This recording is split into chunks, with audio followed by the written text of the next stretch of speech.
Hello everyone and welcome to the channel again.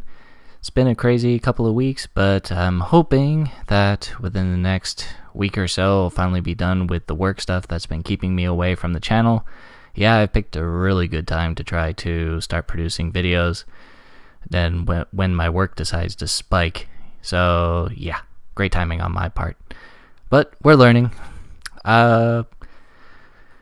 What did I want to discuss today? Well, basically, one of the things that I talked about in my previous video was that in terms of commentary on video games as an evolving media, and one of the first topics I wanted to touch upon is what happens when modern critics in movies or literature or what have you approach video games and they have a tendency to diss it as an art form. And I think partially that's because of the fact that they're introduced to media that we as video gamers present as art. And they have a point to some degree, the critics do, because while it's true, and I personally believe it, that video games have become an art form to some degree, we really don't understand art. I mean, let's face it, video gamers are techie people, so they definitely have a lot in terms of technical knowledge and presentation. We can certainly appreciate good graphics, and for lack of a better term, to some degree, they're not really the same thing, but cinematic presentation to some degree. But we don't really understand art. Let's just get that out of the way. We really don't. Partially, it's because, well, again, we're technical people. We use a different side of the brain for that sort of thing. And so when it comes to art, we're not really that well versed. And I think that it's kind of revealed in the games that we present as kind of an art form. You know, we're trying to do art for art's sake. And that's kind of where we run into a huge problem. So I was going to use an example of an article that I came across back in, let me see if I can pull this up right here, April 16th, 2010. The late Roger Ebert posted on his blog, "Video games can never be art." I remember reading about this briefly, but at the time I was like, I don't care, he's a movie critic, what does he know? But in looking back on this channel and what I want to do, I realized that this is the kind of thing that I'm going to have to tackle to some degree. And one of the games that he looked at, he was watching a TED Talk presentation, and one of the games that was presented was Braid. And I hadn't played Braid before. I had heard a lot of good things about it in terms of its art style, in terms of the mechanics, and just a very independent, artsy type of game. And so I decided I wanted to go check it out. So I went to check it out. I've played through it, as you can see in the background. And after having completed it from start to finish and had some sufficient time to reflect upon the storyline and the presentation to some degree, it's much more of a mixed bag than I was expecting. I mean, I was expecting a lights out, fantastic indie type game. Maybe that was part of the problem. But ultimately, I found a game that, while the mechanics and an immersion effect are really interesting, there's definitely some cool stuff going on in this game. The storyline really isn't anything to get all excited about, and honestly, it's kind of a letdown. And I'll explain what I mean by that. Also, this will be a good time for me to talk about how I intend to cover some of these games. I'll kind of go over it really quickly, but in the future I may put together a video where I explain a little bit more in detail of what I'm trying to get at. But basically, I'm going to approach these types of reviews. These games have been out for a long time, so there really isn't much more to say in terms of how are they as games. So I'm going to focus a little bit more on how are these as stories, or as art, as I perceive it anyway. So I'm going to look at three factors that I think are important for a video game to have from an artistic standpoint. The first one is immersion, as in how well does the story capture the viewer's, the player's attention. Gameplay, and this is important to understand the distinction. I'm not talking about gameplay from the standpoint of the what we can typically consider gameplay, which is how do the mechanics work? Does the game have any bugs? Does the control feel sluggish? Do the abilities make sense? Do they improve? I'm much more focused in terms of, do the mechanics help or hurt the presentation of the game? And while I'll go into that a little bit in this example with the Braid review, but suffice it to say for right now, just it's a very narrow definition of gameplay, and it's primarily focused on how you relate to the world. And then finally, the story, which is going to be kind of the big factor in determining whether or not these games are, to me, in terms of what video games can communicate in terms of story. Sometimes they rival movies in the presentation just because of how much work and how much effort have been put into them. So we're going to go ahead and take a look at Braid, and hopefully you'll get a better understanding of where I'm coming from. So the first thing we need to talk about is, what is Braid exactly? Well, it's a little hard to describe in terms of traditional video game genres, but I think the best way to describe it would be a puzzle platformer of sorts. Platformer is typically associated with twitch controls, or in other words, other fast reflexes. Can you push this button fast enough to jump, or this combination of buttons, or what have you?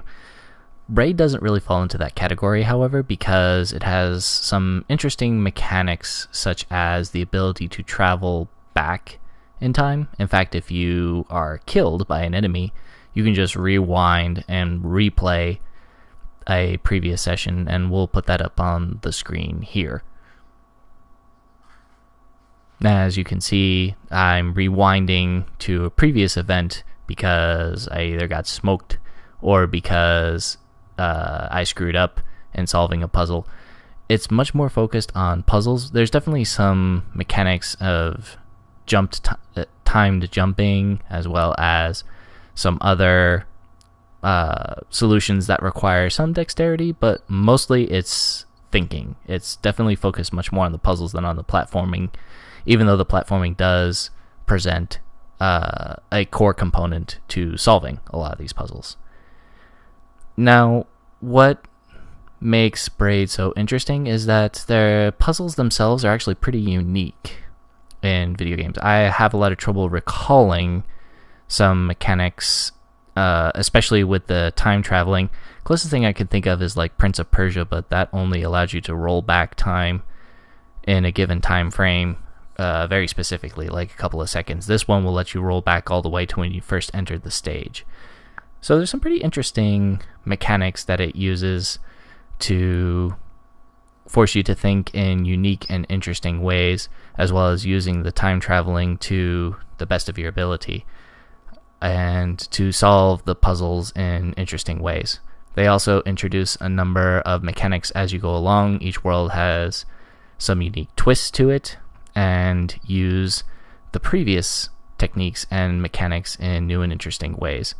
And I'll get to how that helps in the immersion and the gameplay, but for right now, just know that it's a very unique game, to say the least.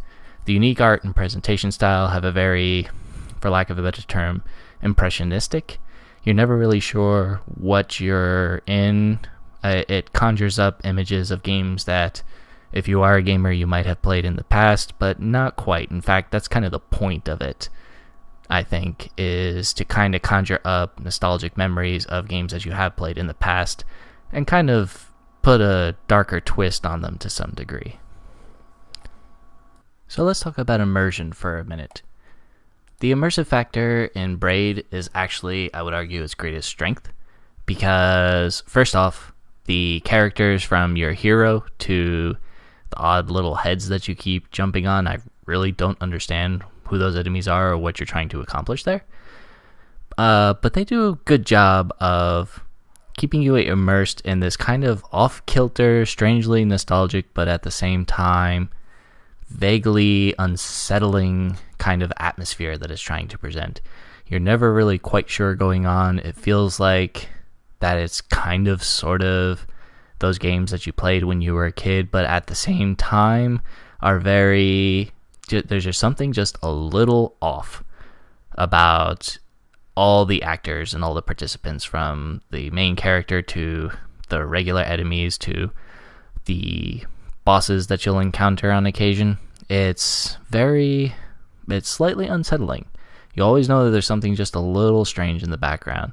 And with the impressionistic style and all the other factors, it really brings it all together. And that's arguably its strongest suit. Its immersion effect from beginning to end is always just a little strange. I mentioned the characters. The worlds themselves are also very unique. Each main world is very different from the next. It has some similarities to it, but there's also some very unique presentations to them. And that definitely adds to that immersion effect where you're stepping in through one doorway to the next and you emerge on the other side into a very different world. And it's that kind of Alice in Wonderland, Wizard of Oz kind of experience, or at least a darker version of the Wizard of Oz anyway. But it's very well done, and everything from the art style of the worlds to just the layouts and the unique ways that you have to approach the world, very well done. And it serves the overall theme very well. Finally, the interaction in terms of how the story presents itself is quite eerie as well. When you open up the books and you read the text itself isn't all that interesting, but its presentation is actually pretty well done. And the way that the story is laid out, at least in terms of starting with the second world and kind of leaving the beginning as kind of a mystery, is quite nice. It's unfortunate. Well, we'll get to that in a minute. But suffice it to say, the presentation, the immersion effect, is arguably the strongest point of this game. So let's talk about the mechanics a little bit. The mechanics of the game, in terms of how they gel with the gameplay, are also well done. It's not too gamey. Obviously, there are some unique things, such as traveling back through time.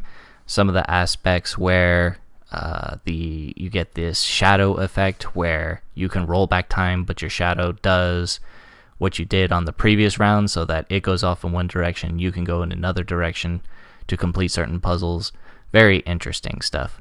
So the mechanics gel really well with the kind of odd world presentation.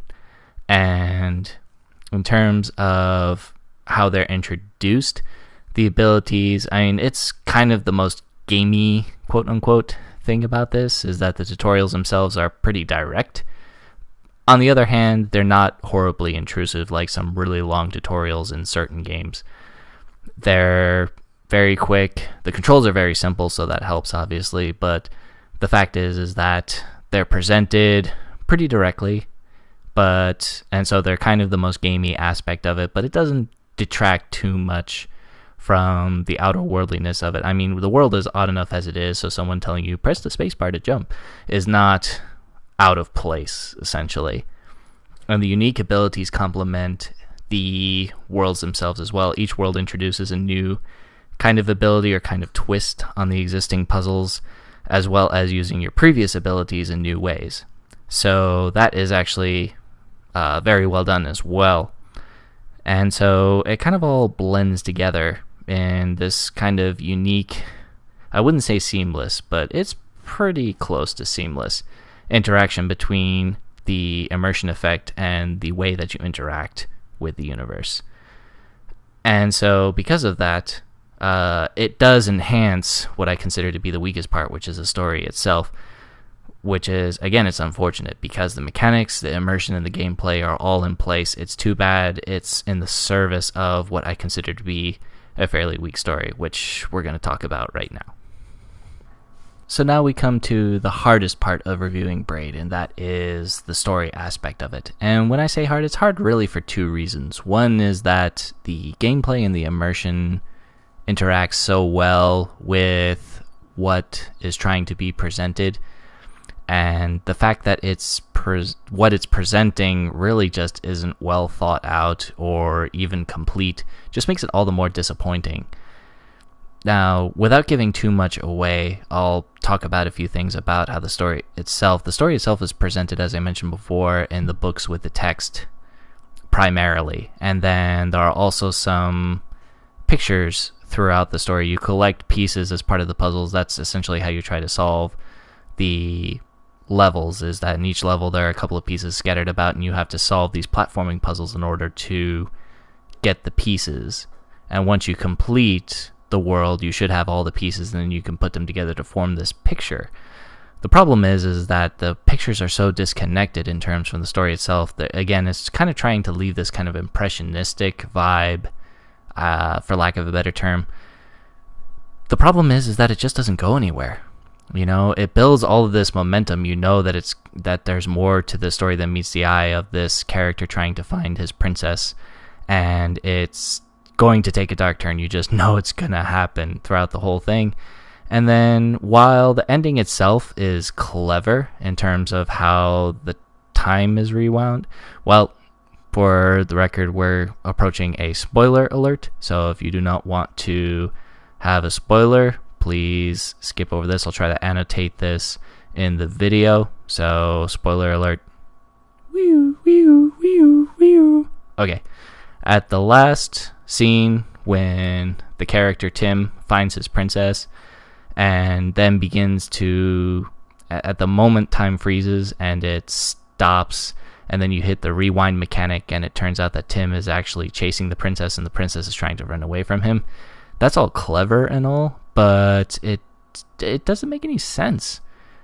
And so I thought, well, maybe it was just me. You know, I'm not the brightest guy in this, and like I said, I'm more of a techie dweeb than I am an artistic person, but I know enough about art to at least know that, you know, at some point the story has to make sense, even if it's somewhat ambiguous.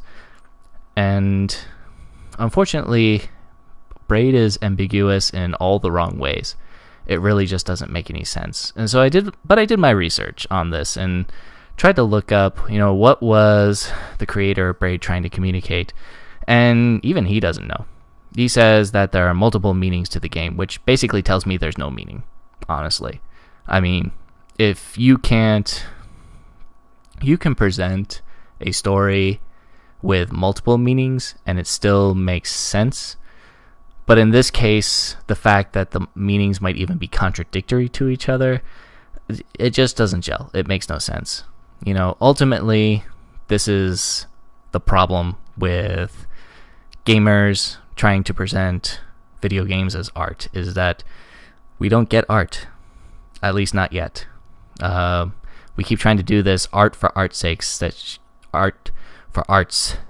blah, blah, blah, that you may find in kind of like these independent film festivals and stuff like that. And, you know, honestly, art for art's sake is not art. It just isn't. You know, it's so much focused on the mechanics that it has nothing to offer in terms of what it's actually trying to present. And like a way a carpenter may admire a new tool or something like that, refining your craft is all well and good, but if you're not producing anything with it, the tool itself is just as useless. So, yeah. So ultimately, this bottom line, whether it's literature or it's movies, and I've seen both, where art for art's sake is done, and I hate that just as much as anything else, it just doesn't mean anything. It's a complete waste of time. And it's condescending, ultimately. You know, is the artist who put all this stuff together and he's like, well, if you can't appreciate it, then you're the moron. No, I'm not the moron. You're the moron. Look, at some point, art is there to communicate something. Art is ultimately oriented towards something else other than what's in the mechanics. That's true for video games as well. That's true for any media. And if we as video gamers are going to go to that next level and be truly treated as an art form, we really need to step that up. We need to understand what art is truly there for. We need to understand art a lot better.